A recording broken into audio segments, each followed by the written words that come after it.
Bismillahirrahmanirrahim. Assalamualaikum warahmatullahi wabarakatuh. Bismillah, alhamdulillah, la hawla wa la quwata illa billah. Asyhadu an la ilaha illallah wa asyhadu anna Muhammadan abduhu wa rasuluh la nabiyya ba'dah. Allahumma salli wa sallim ala sayyidina wa maulana Muhammadin wa ala alihi wa ahli baitihi wa sahbihi ajmain, amma ba'd. Saudara-saudaraku yang dimuliakan Allah Subhanahu wa taala, yang dirahmati Allah Subhanahu wa taala.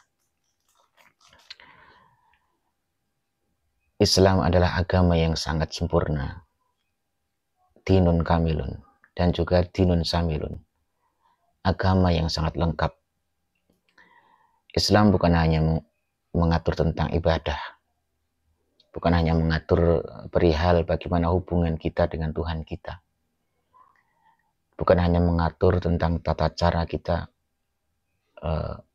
beribadah, berhubungan antara kita sebagai makhluk dengan Khalik Allah Subhanahu wa taala. Tetapi Islam juga mengatur tentang bagaimana hubungan antara sesama manusia, hubungan dengan alam, hubungan dengan makhluk-makhluk lain. Bahkan Islam juga mengatur tentang bagaimana hubungan sesama manusia yang berbeda keyakinan. Islam juga mengatur tentang bagaimana cara mencari rezeki, mengatur tentang ekonomi, sosial, bahkan politik. Yang pasti Islam ini adalah dinun samilun. Samil artinya komprehensif, lengkap, mengatur segala aspek kehidupan manusia. Begitu juga Islam merupakan dinun kamilun, sempurna. Jadi tidak perlu direvisi, tidak perlu ditambahi atau dikurangi. Dan syarat kita sebagai seorang muslim, sebagai rukun iman kita adalah harus meyakini tentang Al-Quran, yaitu kitab suci yang menjadi panduan dari Allah Subhanahu wa taala sebagai petunjuk, sebagai pedoman bagi umat manusia yang Allah turunkan melalui Rasulullah Shallallahu Alaihi Wasallam untuk disampaikan kepada umat. Begitu juga dengan nabi-nabi terdahulu. Allah menurunkan kitab Taurat, kitab Zabur, kitab Injil. Tujuannya apa? Diturunkan kepada Rasulnya untuk memperbaiki umat, untuk mengajak umat ini, manusia, untuk mentauhidkan Allah, untuk mengesahkan Allah. Dan agar di dalam perilaku kehidupannya berpegang teguh kepada aturan-aturan yang sudah ditetapkan oleh Allah Subhanahu wa taala.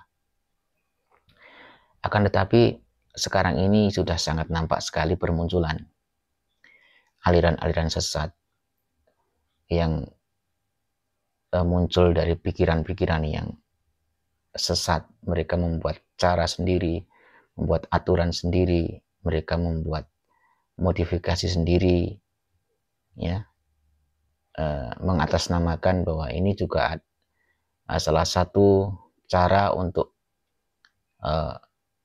makrifat kepada Tuhan, mengetahui tentang Tuhan, dan ini merupakan salah satu cara ibadah kepada Tuhan. Padahal sudah ditetapkan oleh Allah, sudah diberikan aturan oleh Allah bagaimana cara ibadah, bagaimana cara berhubungan dengan Tuhannya, bagaimana berhubungan dengan sesama manusia.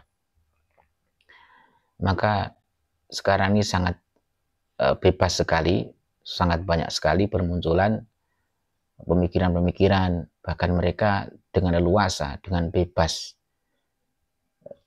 untuk menyampaikan, untuk mengajarkan, untuk menyebarkan pemahaman-pemahaman yang menyimpang, yang bertentangan dengan Al-Quran dan Sunnah Rasulullah Sallallahu Alaihi Wasallam. Cara kita sebagai seorang Muslim, mari wa'tasimu bihablillah. Kita berpegang teguh pada tali Allah, artinya berpegang teguh pada hukum-hukum Allah, berpegang teguh kepada aturan-aturan Allah, ketetapan-ketetapan Allah, agar kita bisa selamat dunia dan akhirat. sekarang ini sudah sangat vulgar sekali mengatasnamakan demokrasi, mengatasnamakan konstitusi. Mereka berani mengutak-utik, berusaha untuk meralat ataupun ya istilahnya untuk menganalisa Al-Quran, kita sebagai kitab suci. Mengatasnamakan demokrasi, mereka dengan bebas ya mengomentari, padahal mereka tidak memiliki kompetensi di dalam bidang itu. Mereka berani menafsiri Al-Quran sesuai dengan pikirannya, bahkan mereka tidak segan-segan mengkritisi ayat-ayat suci Al-Quran. Semoga kita semua diselamatkan oleh Allah Subhanahu wa taala dari pikiran-pikiran yang sesat, sehingga kita selalu dibimbing oleh Allah Subhanahu wa taala agar kita selalu memegang teguh aturan-aturan yang sudah ditetapkan Allah Subhanahu wa taala. Karena kita ini makhluk, kita punya Khalik, yaitu Allah Subhanahu wa taala. Maka kewajiban kita harus tunduk terhadap apa yang sudah ditetapkan Allah Subhanahu wa taala. Kita sebagai warga negara hidup di dunia ini, kita punya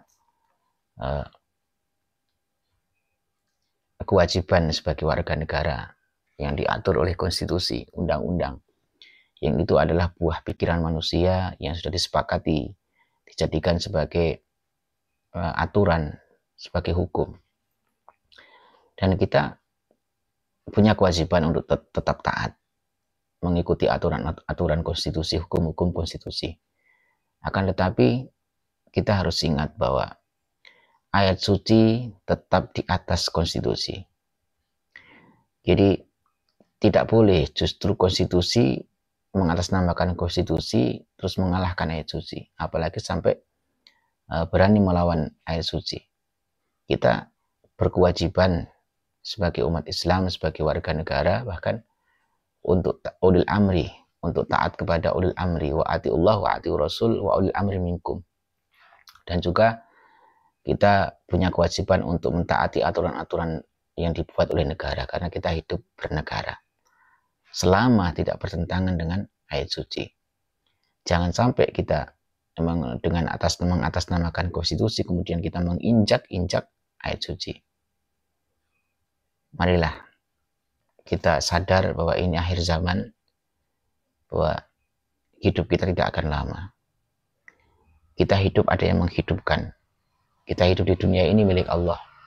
Dunia seisinya ini, alam semesta ini milik Allah. Dan kelak kita juga akan kembali kepada Allah. Hidup di dunia ini hanya sementara, tidak kekal. Ya. Bahkan Allah sudah mengingatkan kita bahwa seperti yang dituliskan di dalam kitab-kitab tafsir, di antaranya adalah kitab tafsir Jalalain, bahwa Al-Mu'alif Syekh Jalaluddin As-Suyuti dan Syekh Jalaluddin Muhammad Al-Mahali sebelum mengawali daripada kitab tafsir Jalalain, beliau mengutip ayat Al-Quran, firman Allah, Bismillahirrahmanirrahim, wa anzalna ilaika dzikra litubayyina lin-nasi man nuzila ilaihim. Di dalam halaman pertama, di dalam muqaddimah, firman Allah yang berbunyi, wa anzalna lan wis nurunake ingsun ilaika maring sira Muhammad adzikra ing Al-Quran. Aku telah menurunkan kepadamu Muhammad Al-Quran yang tujuannya untuk apa? Litubayyina linnas, untuk menjadi penerang, untuk menjadi penjelas bagi manusia. Manuzila ilaihim, seperti halnya yang diturunkan kepada manusia. Jadi ayat Al-Quran, kitab suci, diturunkan untuk memberikan penjelasan kepada umat manusia. Kita lanjutkan pada video berikutnya. Kita akan mengkaji atau mutolaah surat Al-Baqarah insya Allah.